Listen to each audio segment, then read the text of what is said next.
Is it the end of the Svartsengi volcanic system, the upheaval, which started in the 2023 November 10? We had the earthquakes resulting from the North American plate and Eurasian plate being in that system on the Reykjanes Peninsula, and the extension causing earthquakes. The earthquakes which actually created the Atlantic Ocean in the long run had the earthquakes and led to evacuation of the town of the Grindavik, a fishing town, small town with a population of around 3,000 to 4,000 people. Different statistics exist about that. And the creation of the chasms and the cracks in the town. Unfortunately, one person during the repairs of the roads fell into one of these cracks with the machinery and lost his life. The town is on this practically a rift valley, and that's the reason the harbor exists. Since then, we have several eruptions, and the pattern of the eruptions shows that the vigor and the level of the activity is reduced by each eruption. Even the volume of the magma and the duration of it is reduced. So what we are seeing is that a diminishing level of activity in the Svartsengi volcanic system from the December to January and February and now March 2024. From last year to this year, we are seeing it now. It seems that the last situation we had didn't actually materialize in the early March into an eruption.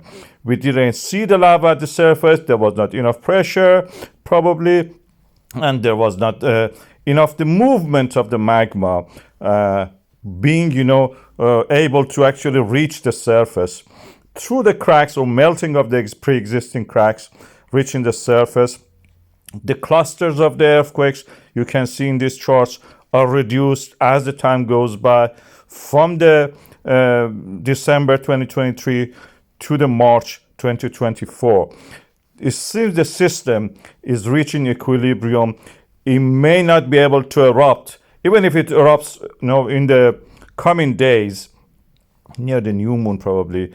We may see the end of this upheaval, at least for now. Last time we had upheaval in this area was around 800 years ago when the Vikings were arriving and living in that area. It was during the medieval times. We didn't have a living memory of that. The cracks are now getting closed probably in that system. The magma cannot flow. It may eventually solidify under the ground, forming what we call as a laccolith, until later when it erupts again. This is a possibility I'm talking about. It's not certain in the science. We cannot be always certain. What we are seeing is a transfer of the movement created in the extension of the Svartsengi volcanic system to the other systems to the east of it. For example, Fagradalsfjall and Kristuvik and all the others up to the Hengel, which then transfers to the south and the west volcanic zone of the Iceland. Each one of these may erupt on its own time, not necessarily at the same time. So 800 years was the time of the calm in the Svartsengi area.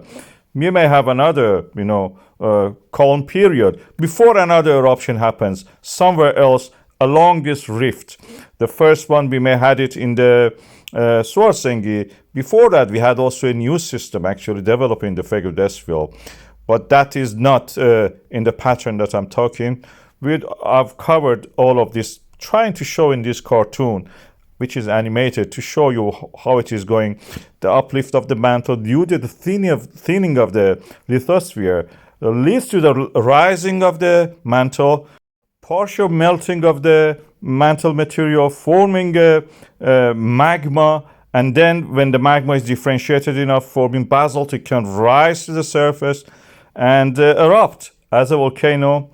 Usually here we have fissure eruptions, not a stratovolcano. This is a different setting. Migration of the magma also may happen. The Svartsengi volcanic system and impact on the Grindavik was very well managed by the Icelandic authorities and the people, compared to, for example, something recently in Turkey and Syria, which we had earthquakes, large earthquakes in the Richter scale, causing death of probably thousands of people. Destruction was vast.